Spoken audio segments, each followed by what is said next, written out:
Hello everyone, good morning সবাইকে। আজকে আমি তোমাদেরকে দেখাতে চলেছি মুর্শিদাবাদের চড়কের কিছু দৃশ্য। সকাল সকাল আমি আমার শাশুড়ি আর মাসি শাশুড়িকে নিয়ে বেরিয়ে পড়েছিলাম এই চড়ক দেখতে। ঘুম থেকে উঠেছিলাম প্রায় 4:45টার সময়, হেঁটে হেঁটে চলে গেলাম বাজারের দিকে।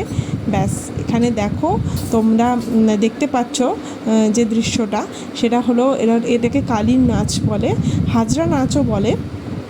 প্রচলিত কিছু বছর আগের থেকেই, মানে বেশ বহু বছর আগে থেকে এটা চলে আসছে এভাবেই। তো বিয়ের পরে আমি এই সেকেন্ড টাইম এটা দেখছি। এর সাথে আমি আমার ফ্রেন্ডদের সাথেও ছিলাম।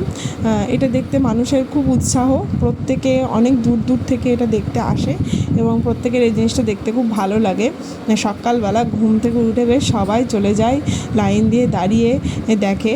আর এই বড় বড় চাকু, মানে ছুরিগুলো দেখছো না, বড় বড় যে দায়ের মতন, এগুলো দিয়ে ওরা ঘুরিয়ে ঘুরিয়ে সবাইকে আর কি ভয় দেখায়, এন্টারটেনমেন্ট করার চেষ্টা করে। ওরা অনেক রাত থেকে এটা শুরু করে, রাত্রি প্রায় 1টা-1:30টা থেকে শুরু করে। সেখানে একটা মন্দিরে, কালী মন্দির থাকে, সেই কালী মন্দিরে পুজো হয় প্রথমে। তো সেখানেই ওরা রেডি হয়, সাজাগুজো করে, তারপরে ওরা বেরিয়ে পড়ে। তো আমার সাথে আমার ফ্রেন্ডরা ছিল। এরপর আমরা চলে গেছিলাম বহরমপুরের কাশিমবাজারে পাতালেশ্বর মন্দিরে। পাতালেশ্বর মন্দিরে যাওয়ার সময় আমরা মস্তি করছিলাম খুব, আর এক জায়গায় বসে ওখানে গিয়ে চা খাচ্ছিলাম, যেটা হয় আর কি। আমরা 7-8 জন একসাথে ছিলাম, আর চা ছাড়া তো সকালবেলা অসম্পূর্ণ, তাই নিয়ে নিলাম দুধ চা। একটু ভোলে বাবার দর্শনও হয়ে গেল, তার সাথে মর্নিং ওয়াকও হয়ে গেল।